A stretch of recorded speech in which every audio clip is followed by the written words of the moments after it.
amanhã, 22 de novembro, nós celebramos Santa Cecília, uma mártir romana, cuja fé inspira músicos, comunidades, a sua memória fomenta as celebrações e lembramos especialmente, estamos no ano jubilar, que seja um jubileu de todos que se dedicam no serviço da música, na liturgia, na igreja, nos grupos, corais, ministérios. Você que é puxador de canto aí na sua comunidade, não é mesmo?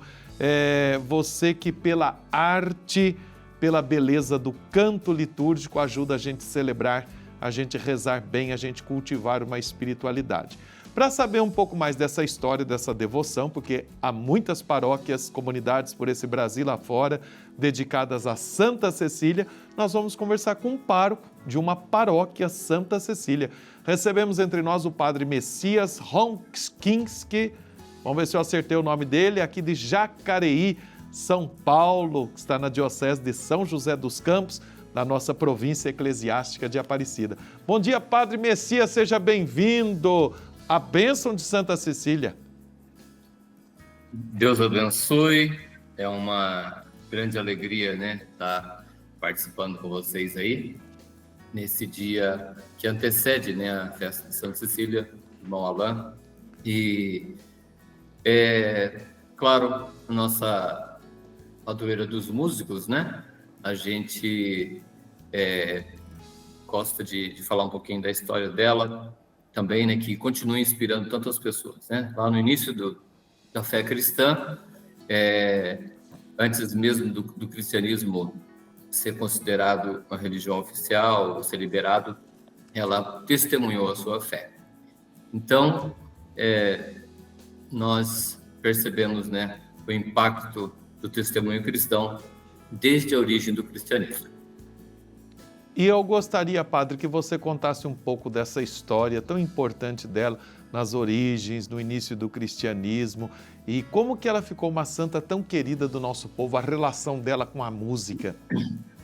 Então, é interessante observar que no início do cristianismo, só as pessoas mais pobres, as classes mais baixas, participavam da fé cristã. Depois, as pessoas de classes mais abastadas, como Santa Cecília, começaram a aderir à fé cristã, e isso causou uma certa preocupação com as autoridades. Então, pressionavam de todos os modos para que o cristianismo não alcançasse, né, as classes mais altas, mas isso acabou acontecendo, e Santa Cecília é exemplo disso. Era uma pessoa rica, nobre, né, da elite romana, e acabou aderindo à sua fé. Então, ela, a partir da sua fé, fez uma consagração a Deus, consagrando sua virgindade. Mas claro, na época as famílias arranjavam casamentos, etc. E ela foi dada em casamento mariano. E na noite de núpcias, né, ela revelou que ela tinha essa consagração da virgindade. E ele acabou depois aceitando essa proposta de Santa Cecília, se converteu, foi batizado, né? E depois o seu irmão Tibúrcio também se converteu. E, claro, depois vieram as consequências, a perseguição, primeiramente Valeriano, depois Tibúrcio, né, foram martirizados. E, por fim, também Santa Cecília foi martirizada, né? Aí depois vou contar um pouquinho mais a história dos detalhes do martírio. Ô padre, é bonito perceber isso, né? Como que os mártires foram inspirando, como que o testemunho dos mártires, o sangue dos mártires vai sendo semente de novos cristãos na nossa caminhada. Tenho certeza que é uma das primeiras coisas que a gente aprende da história e da vida de Santa Cecília. Aí na sua paróquia, como é que acontece assim, e se expressa a devoção a Santa Cecília? Vocês têm novenas, alguma celebração especial, como é que é? Nós temos a novena de Santa Cecília, que inclusive estamos celebrando agora, e uma coisa que inspira muito aqui na nossa paróquia é a questão da musicalidade. Quando eu cheguei aqui, a gente já tinha, né, essa experiência de pessoas em grande quantidade, né, que vem participar de cursos para aprender a tocar violão, outros instrumentos. É uma paróquia pequena, mas teve um ano que entraram 115 pessoas para aprender a tocar violão. Aí depois de um certo tempo, eu falei, olha, eu acho que Santa Cecília mereceria um coral, né? Então a gente contratou uma pessoa, né, maestrina aqui de São José dos Campos, e já faz uns 3, 4 anos que nós, inspirados em Santa Cecília, preservamos esse coral. Temos um coral infantil e também um coral adulto. Então, graças a Deus, a gente, inspirado em Santa Cecília, colocamos em prática. Além das pessoas que tocam instrumentos, agora nós temos um coral e, geralmente, em datas mais importantes, na Páscoa, no Natal, dia de Nossa Senhora, a gente costuma fazer apresentações com esse coral, recuperando essa identidade de Santa Cecília, né, considerada a patrona da música. Então, esse é um dos pontos marcantes, além da nossa novena, é a musicalidade. Até esses dias atrás eu falava com o pessoal, olha, graças a Deus já faz uns 2 ou 3 anos que eu vou à missa e não acontece de faltar músicos, né? Porque às vezes acontece. Chega lá, o músico não aparece. Então a intercessão de Santa Cecília está muito boa e os músicos aqui estão aí fiéis também nas celebrações. Isso é um ponto muito interessante nos últimos anos aqui na paróquia. Nossa, que criatividade, que dinâmica bonita, viu, padre, na sua paróquia, até porque o documento da Sagrada Liturgia diz exatamente isso, a música como serve, está a serviço, é parte integrante da liturgia. Santo Agostinho que dizia, você quer saber o que a gente acredita?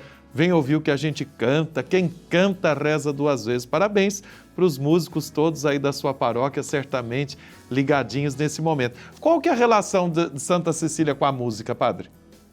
Então, é claro, na paixão de Santa Cecília, na sua morte, né, fala desse comentário, né, que ela escutava órgãos tocando, né, e cantava a Deus em seu coração. Uhum. Então, muitas pessoas acabaram entendendo que ela era música. E não é um despropósito, porque na época a elite romana valorizava muito a música, etc. e tal. Então é bem possível que ela, de fato, tivesse esse conhecimento da música.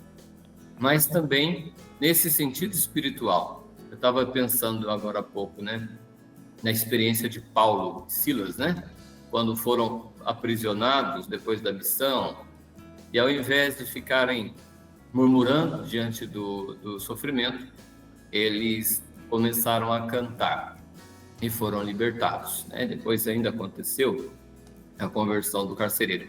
Então, é uma experiência muito interessante. Cantar e louvar nos dias fáceis, no momento de glória, não é tão difícil. Mas cantar no meio da tribulação, essa é uma experiência muito exigente e que nos escritos bíblicos revela também na experiência de Santa Cecília. Apesar da tribulação, da proximidade do martírio, ela continuava cantando a Deus, louvando a Deus, e isso continua inspirando até hoje a música e também cada um de nós diante das tribulações da vida. Muito bom, Padre Messias. De fato, o canto é a igreja em oração. Vocês têm uma boa novena e festa aí da padroeira Santa Cecília. Um abraço a todos os músicos na igreja que abraçam essa missão, esse serviço, que colocam o dom, não é? Basta só querer cantar e tocar, é um dom que a gente recebe de Deus e a gente não esconde, a gente coloca a serviço para o pleno louvor do Senhor, na liturgia, nas orações, nas celebrações. Muito obrigado, viu, Padre Messias? Eu que agradeço a oportunidade, né, e que todos nós possamos cultivar, né, o dom que Deus deu, aqueles que receberam o dom de cantar, de tocar instrumentos, né, que Deus abençoe, porque quem canta reza 2 vezes, como dizia Santo Agostinho. Uma boa semana para todos, uma boa festa de Santa Cecília, a todos que têm aí Santa Cecília como padroeira no Brasil e no mundo. Muito obrigado, Padre Messias.